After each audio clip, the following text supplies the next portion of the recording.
Welcome to day 3 of our 5-day pain relief series. What you guys learned in day 1 is learning how the different inputs into our brain actually lead to certain amounts of output. Now we want to make sure that we are controlling our emotions and our thoughts. So if you haven't yet, go back to day 1 and learn more about the mindset around how to get rid of pain. Then day 2, we learned about how different types of treatments are maybe not the most conducive, especially passive modalities used in isolation.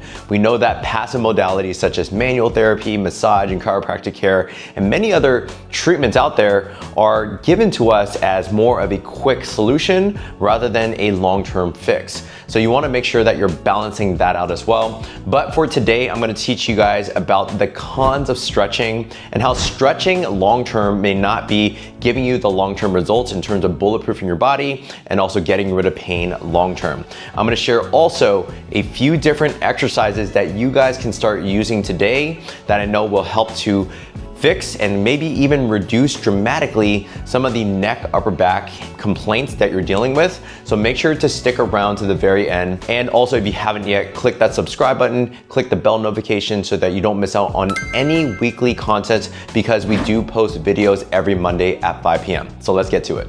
So I know that this might be a very sensitive topic because there's many people out there that promote themselves as like the stretch guru, or they see that, like, let's say there's stretch labs in many other places. So don't get me wrong, stretching in itself is not a bad thing. I'm not saying that at all. It's just that when you're looking at what the research shows is that strength training and more mobility-based exercises are far more effective than static stretching. In fact, they've actually done research saying that stretching for 30 to 60 seconds can temporarily actually induce weakness. So then the reason for that is, if you look at my fingers here, this is what we call a sarcomere. So think about this. This is a normal muscle fiber. So the muscle fibers, what they do is that when our brain consciously tells our muscles to contract, is that we actually shorten up those tissues, and that's what allows our bones to move.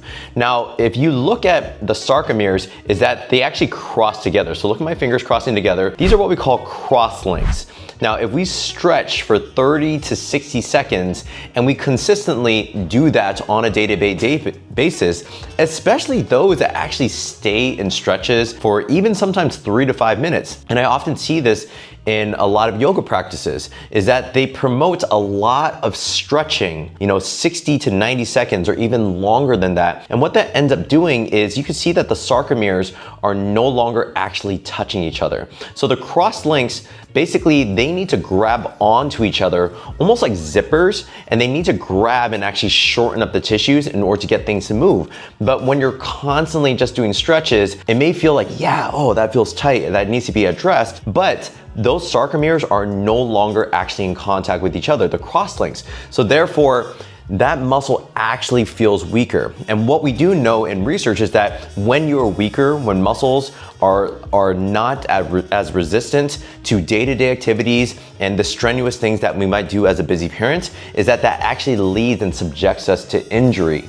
Okay, so that's why, if you notice, if you think about it this way, another example is those that fall asleep on an airplane. You fall asleep on an airplane, sometimes you fall asleep onto the window on the right side, and oftentimes you're constantly stretching out that left side. Have you ever been here before? Let me know in the comments. If you ever kind of like fell asleep on the right window, you're constantly stretching out that left side, and guess what happens when you wake up? Unless you're like a toddler, you toddlers just wake up because, they're fine, But when it comes to adults, is that, man, it's like it feels like an insane amount of effort to get your head back to midline. It hurts like crazy, and that's the thing that happens, is that stretching, for some people that stretch long-term, is one, gonna induce some temporary or even long-term weakness.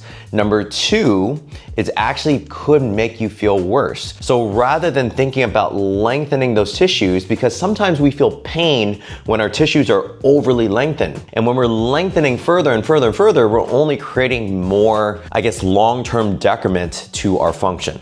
So how can we actually actually improve and get ourselves into a place where our neck, our upper back, and our shoulder actually feels better. Now we're talking about this guy right here, which you can either use dumbbells, there's also bands, but basically we're thinking more about, I'd say, resistance training or even mobility-based training. So what does that kind of look like? And what are some of the differences between mobility versus stretching? Some people actually intermingle them together, and that's actually not true. So when we look at static stretching is, for example, if I were to stretch my neck for 30 to 60 seconds. Now that can be therapeutic, but like I said, the analogy of thinking about falling asleep on an airplane for sometimes 30 minutes to an hour, that oftentimes makes things feel a lot worse.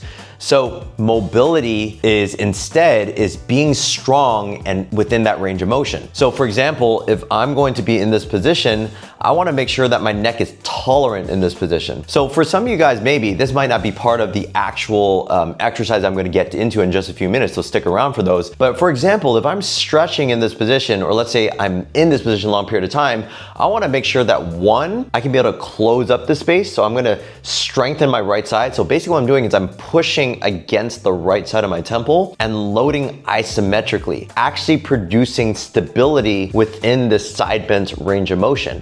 And the other thing I can do is I can go right side, I can also go left side at the same time and make sure that I'm loading that left side too.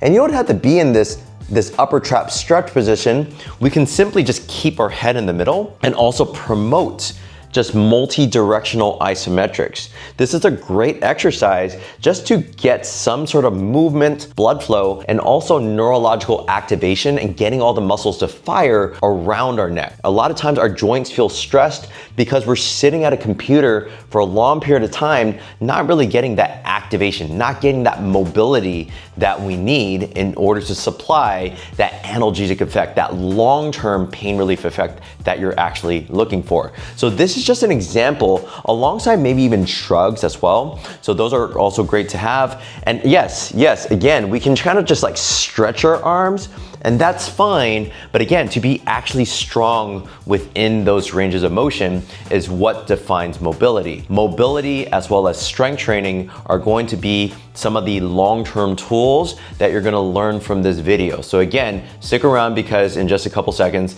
we'll dive into a 3 to 4 minute mobility routine that you can actually use every single day. So you can also get back to this day 3 video and actually replicate and repeat this video as many times as you want. All right, guys, let's go ahead and dive into 3 to 5 minutes of mobility exercises that you guys can replace with the current stretches that you're doing. So I'm going to show you certain stretches that you may be doing, and I'm gonna show you the replacement. Now, as you guys can see, I have a 5-pound plate. So I do highly encourage you guys to either bring to this video either a 2.5, 5, or even 10-pound weight. These are potentially things that you can keep nearby, either at your office. And the reason why I say that is because when you're in your office, that's oftentimes where you're sitting at your desk. That's oftentimes where pain is incurred after being sedentary for a long period of time. But feel free to grab your weights and have that in a place where you notice that, hey, that's the place where I have the most amount of tension, okay? So let's go ahead and dive into that now. So we know very classically that people like to do our upper trap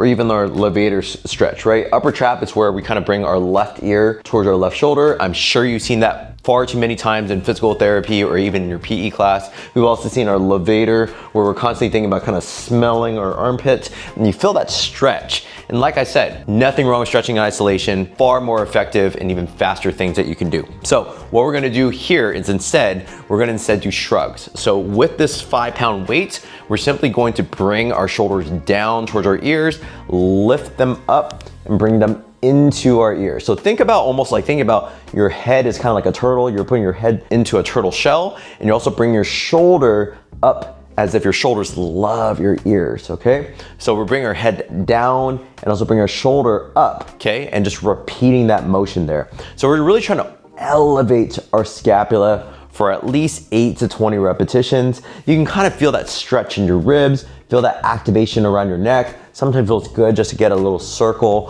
while doing an isometric shrug. Kind of feel how good that feels to get into more of a strengthening and more mobility type of exercise, okay? So rather than stretching, you're gonna replace that with more dumbbell shrugs. Okay, so the next one here that I always see is that sometimes when people have more pain in their shoulders, right? It's like sometimes you feel anterior front shoulder pain, or sometimes the top of the shoulder. Sometimes if you're reaching overhead or if you're sitting at a desk for a long period of time, our shoulders can oftentimes get achy in many different places. So rather than kind of doing like what we call like our tricep stretch, or maybe you see like our cross body stretches, I get it, those are great to do, but instead we could do things that are more effective. So watch what I do here.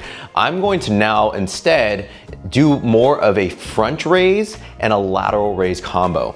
So I'm going to think about kind of extending and really lengthening my arm, raising that weight up against gravity, and I'm going to bring that down nice and slow, okay? If you feel that you're feeling more discomfort with doing this, the likelihood is you just need to drop weight. It's very simple. Don't think that the strength exercise is less effective than the stretch. It's just that maybe you're doing a weight that's too heavy for the demands of your shoulder currently. But for me, 5 pounds is totally sufficient. Just getting into some front raises. If you wanna kill 2 birds with 1 stone, get both shoulders going, again, we have our front raise, right? Okay, so think of the kind of that cheerleader Y position and just raising it up. You're not just raising it up, but again, think about lengthening the arms. Imagine if like you're a choir director and trying to tell the audience to stand up, really lengthen those arms. And then we're also going to do a lateral raise combo as well, okay? I know that you see these a lot with bodybuilders, you'll see that as a classic exercise, but sometimes the classics actually do really well. This can actually be more relieving than just simple stretches, okay? Just doing a lateral raise. From the side view, just make sure you're not going just directly out to the side. Make sure the arms are a little bit forward in front of you, and then make sure to straighten up your posture and then raise them up, okay? So again, we have our front raise, and then we also have our lateral raise. That can replace some of the static stretches that you're currently doing. Okay, now let's talk about that stubborn kind of between the shoulder blade pain. I know a lot of people, they'll feel that kind of between the shoulder blades right next to their spines. And a lot of times, what do, right? We either kind of like do our crossbody stretches, okay? Crossbody stretches are great. Sometimes, I don't know, sometimes we'll kind of squeeze our shoulder blades back. I know that we see that often in traditional physical therapy, where it's like, hey, just do scapular squeezes. And the premise behind that is, yeah, we're trying to strengthen our rhomboids, or maybe they're trying to straighten up your posture, but this again doesn't lead to any long-term results, just simply squeezing your shoulder blades together. So rather than doing that, why don't we try something that's gonna provide more stability and also get in maybe a little bit of rotation into our upper backs in order to get more long-term results. So what I'm gonna do here is one of my favorite exercises, and I highly encourage you to bookmark this one. It's called the dumbbell windmill. This is something that I do every single day, 7 days a week. I kid you not, it is one of my favorite exercises to do. All right, so what you're gonna do is you're going to grab some sort of weight and you're going to bring it overhead. From this position, I'm now going to either reach for the floor like so, and I have my camera kind of following me. And what I wanna do is keep my eyes on that weight there, okay? So I have this hand to counterbalance me if this weight's too heavy, but I'm going to now drop down, and I'm gonna try to get the inside of my elbow to touch my knee. And the reason for that is because once my elbow's on the inside of the knee, I can now leverage a little bit more rotation from my spine. And this is also getting a great amount of shoulder stability. It's waking up some of the neck muscles. It's getting a lot of rotation in my shoulder and my upper back. And again, obviously you would repeat that as well. Doing this one anywhere between like 8 to 20 repetitions. Like I said, it's amazing what mobility and strengthening and stability can do for pain relief long-term, rather than kind of doing your typical stretches, okay? So outside of that though, even if those that even have like, let's say going into like the elbow and the wrist, some people get like tight wrist. Very common, your wrist gets so tight that you can't even put your hands on the floor. So rather than thinking about just doing your typical stretches like this, okay, is what you can do instead is just grab a weight like so, sit down, you can even cross your leg here, and you're going to raise it up, okay? So now we're actually activating the wrist extensors. This is also gonna help with wrist pain. This could definitely help with elbow pain as well. And remember, then one of my favorite quotes that I always use when it comes to either promoting more of a strength-based type of rehab program or even a mobility-based rehab program where you're strengthening the tissues is just make sure that you're not starting off with too much too soon. The worst thing that you can do is overload the tissues, and then you're blaming strength training the rest of your life as something that flared you up rather than actually got you the long-term pain relief you want. So the favorite quote I always use is the dosage that makes the poison. It's the amount that you start off with that either can set you off, right, and take you backwards or actually move you forward. So if your wrist extensors are not ready for a 5-pound weight, simply just drop it. Use a bottle of water, that's a pound. Use a 2-pound weight, but slowly progress from there, okay? If you do this enough, then you can slowly progress your strength, and that will further enhance your function, and they'll also reduce the chances of injuries and strain long term, all right? So those are some of the activation drills that you guys can use every single day, where you can now replace some of your stretches with more of these strength and more dumbbell-based work. And I think that this will help you so much more, and it'll have such more effective results. I really hope that you found some of those activation and mobility drills helpful, especially if it can replace some of your constant stretches with more mobility and strength-based exercises. If you haven't yet, you're getting a lot of value from this, make sure to comment below, let me know what else you guys want to see, and as well as subscribe and click that bell notification.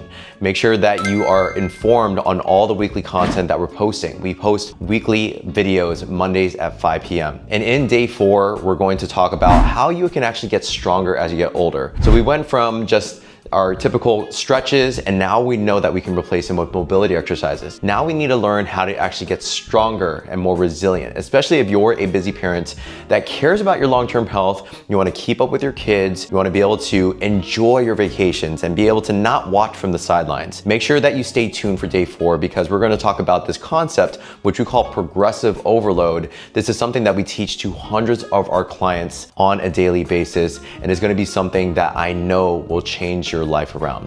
So make sure that if you are interested in living a pain-free life, stick around for day 4, and we'll see you in the next one.